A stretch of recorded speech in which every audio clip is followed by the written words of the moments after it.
আমি আমি ভাবিছিলোঁ, আমি আশা কৰিছিলোঁ যে আমি বিৰোধী ঐক্যমঞ্চই অসম সন্মিলিত মৰ্চাই যদি একেলগে নিৰ্বাচন খেলিলোহেঁতেন তেতিয়াহ'লে আমি 4টা বিধানসভা সমষ্টিত জিকিব পৰা অৱস্থাত আছিলোঁ।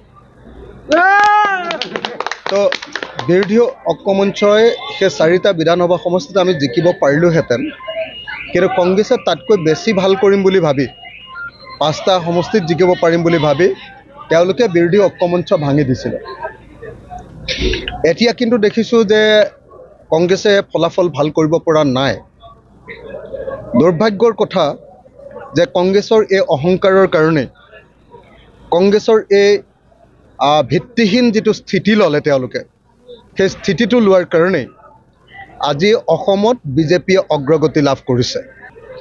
কংগ্ৰেছে তেওঁলোকৰ ভিতৰুৱা সংঘাতৰ কাৰণে, গৌৰৱ গগৈ আৰু ভূপেন বৰাৰ মাজত সংঘাতৰ কাৰণে, কাজিয়াৰ কাৰণে আজি 5খন আসনত বিজেপিক জিকাই দিলে। আজি গৌৰৱ গগৈৰ অহংকাৰৰ কাৰণে 5খন আসনতে আজি বিজেপি অসমত জিকি গ'ল।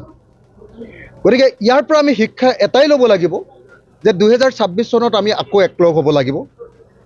বিজেপিয়ে হৰুৱাবৰ হ'লে আমি আটাইবিলাক ঐক্যবদ্ধ হ'ব লাগিব আৰু কংগ্ৰেছে তেওঁলোকৰ অহংকাৰ ত্যাগ কৰিব লাগিব। কংগ্ৰেছে MP ইলেকশ্যনত অকণমান ভাল ৰিজাল্ট কৰাৰ পাছত তেওঁলোকে ভাবি লৈছিলে যে তেওঁলোক এতিয়া অপ্ৰতিদ্বন্দ্বী, তেওঁলোকক কোনেও হৰুৱাব নোৱাৰিব, তেওঁলোক জিকিবই, বেলেগক লগত লোৱাৰ কোনো প্ৰয়োজন নাই। সেইবুলি যিটো কংগ্ৰেছে ধাৰণা কৰি ল'ব খুজিছিলে, সেই ধাৰণাটো যে ভুল, আজিৰ ৰিজাল্টে তাকেই প্ৰমাণ কৰিলে। আৰু গৌৰৱ গগৈৰ অহংকাৰৰ ওপৰত এইটো এটা বৃহৎ, মই ভাবোঁ, আঘাত এটা। গৌৰৱ গগৈ ডাঙৰীয়াই কালি কৈছে যে আমি লুলি হোটেলত যিবিলাক মিটিং কৰি আছিলোঁ এইবিলাক ব্যৰ্থ হৈছে। লিলি হোটেলৰ মিটিং আমি কৰা নাছিলোঁ। লিলি হোটেলৰ মিটিং মাতি নিছিলে কংগ্ৰেছে, আমাক মাতি নিছিলে জিতেন্দ্ৰ সিঙে, আমাক মাতি নিছিলে ভূপেন বৰাই। মই গৌৰৱ গগৈক সুধিব খুজিছোঁ যে সঁচাকৈ জিতেন্দ্ৰ সিং ডাঙৰীয়া আৰু ভূপেন বৰা ডাঙৰীয়াই যি বিৰোধীৰ ঐক্যমঞ্চৰ মিটিং পাতিছে তাত গৌৰৱ গগৈৰ সঁচাকৈ সমৰ্থন নাই নেকি? নাম্বাৰ 1।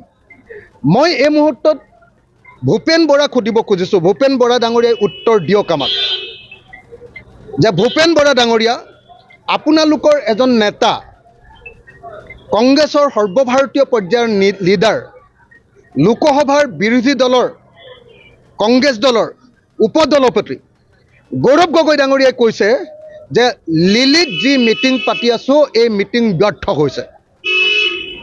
সেই মিটিং লিলিত আৰু পাতিব নালাগে, পাতিব লাগে কোনোবা ধাবাত, বিহালীৰ ধাবাত। তাৰমানে কংগ্ৰেছৰ অফিচিয়েল মিটিং এইবিলাক নাছিলে নেকি? আমাক এই প্ৰশ্নৰ উত্তৰ ভূপেন বৰাই দিব লাগিব। ভূপেন বৰাই যেতিয়ালৈকে এই উত্তৰ নিদিব তেতিয়ালৈকে ভূপেন বৰাৰ লগত কোনো কথা পতা নহ'ব। যেতিয়ালৈকে ভূপেন বৰাই এই প্ৰশ্নৰ উত্তৰ নিদিব তেতিয়ালৈকে কেতিয়াও কংগ্ৰেছ দলৰ লগত কোনো কথা পতা নহ'ব। ভূপেন বৰাই আমাক অপমান কৰিছে, ভূপেন বৰাই আমাক উত্তৰ দিব লাগিব, জবাব দিব লাগিব। তেওঁ আমাক অপমান কৰিছে, তেওঁ বাৰম্বাৰ লিলি হোটেললৈ আমাক মাতি নিছে আৰু এতিয়া তেওঁলোকৰ কেন্দ্ৰীয় নেতাই কৈছে, বিৰোধী উপদলপতিয়ে কৈছে যে সেই মিটিংবিলাকত কংগ্ৰেছৰ কোনো অনুমোদন নাই।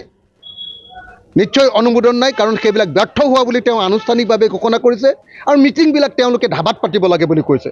গতিকে এইটোৱে আমাক অপমানিত কৰিছে আৰু গৌৰৱ গগৈৰ এই প্ৰশ্নৰ উত্তৰ কংগ্ৰেছ দলৰ ভূপেন বৰাই আমাক যেতিয়ালৈকে নিদিব তেতিয়ালৈকে ভূপেন বৰাৰ লগত আমাৰ কোনো কথা বাৰ্তা নহ'ব।